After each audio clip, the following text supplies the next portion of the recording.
السلام علیکم۔ Easy knowledge کے ساتھ میں ہوں محمد رضوان۔ چلتے ہیں جی آج کی نئی سٹوری کی جانب۔ شادی کی پہلی رات میاں بیوی نے فیصلہ کیا کہ جب وہ کمرے میں پہنچ جائیں گے تو پھر دروازہ نہیں کھولیں گے، چاہے کوئی بھی آ جائے۔ ابھی دروازہ بند ہوئے تھوڑی ہی دیر ہوئی تھی کہ دولہے کے والدین کمرے کے باہر پہنچے تاکہ اپنے بیٹے اور بہو کو نیک تمناؤں اور راحت بھری زندگی کی دعا دے سکیں۔ دستک ہوئی، بتایا گیا کہ دولہے کے والدین باہر موجود ہیں۔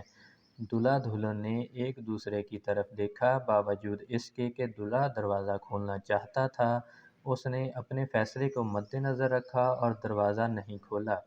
والدین ناکام واپس لوٹ گئے۔ ابھی کچھ دیر ہی گزری تھی کہ دلہن کے والدین بھی دولہے کے گھر جا پہنچے تاکہ اپنی بیٹی اور داماد کو اپنی نیک خواہشات پہنچا سکیں اور انہیں سکھی زندگی کی دعا دے سکیں۔ ایک بار پھر کمرے کے دروازے پر دستک دی گئی۔ بتایا گیا کہ دلہن کے والدین کمرے کے باہر موجود ہیں۔ دولہا دلہن نے ایک دوسرے کی طرف دیکھا، پھر اپنا فیصلہ ذہن میں تازہ کیا۔ باوجود اس کے کہ فیصلہ ہو چکا تھا، دلہن کی آنسوؤں بھری سرگوشی سنائی دی، نہیں، میں اپنے والدین کے ساتھ ایسا نہیں کر سکتی، اور فوراً دروازہ کھول دیا۔ شوہر نے یہ سب کچھ دیکھا مگر دلہن کو کچھ نہ کہا، خاموش رہا۔ اس بات کو برسوں بیت گئے۔ ان کے ہاں 4 بیٹے پیدا ہوئے اور 5ویں بار ایک بیٹی پیدا ہوئی۔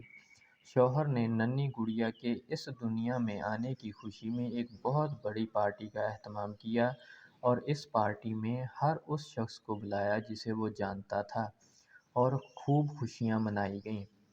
اس رات بیوی نے اپنے شوہر سے پوچھا کہ آخر کیا وجہ ہے کہ آپ نے اتنی بڑی پارٹی کا اہتمام کیا، جبکہ اس سے پہلے 4 بچوں کی پیدائش پر ہم نے یہ سب کچھ نہیں کیا۔ شوہر مسکرایا اور بولا، یہ وہ ہے جو میرے لیے دروازہ کھولے گا۔